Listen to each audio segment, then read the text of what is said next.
On Sunday, US Secretary of State Antony Blinken announced visa restrictions on Ethiopian and Eritrean officials, accusing them of having taken no meaningful steps to end the hostilities. He also announced wide-ranging restrictions on economic and security assistance to Ethiopia. While the government says it's committed to investigating human rights violations, Washington is warning that unless the conflict is resolved, those responsible should expect further action from the US and the international community. Sharon Gaffney. What do you make of this US announcement and its potential consequences, Nema?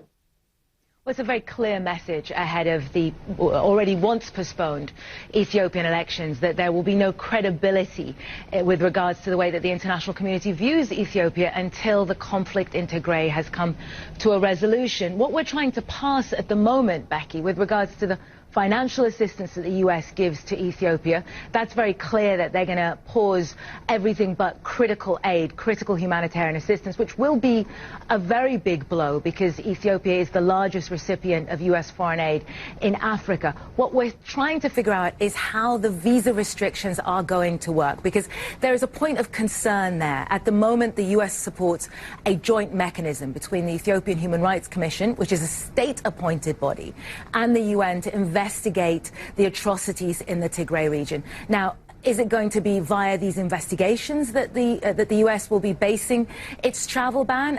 That's going to be worrying for a lot of Tigrayan advocates and activists on this issue that we've been speaking to. Should a government that's being investigated be allowed to be part of the investigations mechanism? And if so, will that mean that this move on the part of the United States, while very welcome, is purely cosmetic, Becky? We have heard from the Ethiopian government itself. What are they saying?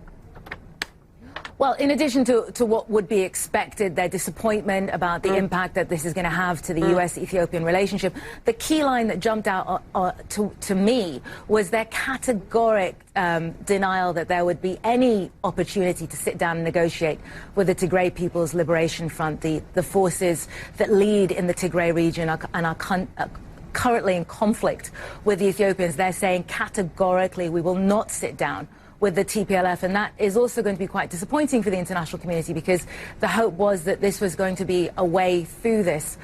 Overall, Becky, this is really big because it sends a message to a Nobel Peace Prize winner, someone who saw himself and branded himself as a reformist, that you and those around you will not be welcome in the United States if this is not resolved. So in terms of how Abiy Ahmed, the Prime Minister of Ethiopia, sees himself, this will be a pretty wounding blow, Becky.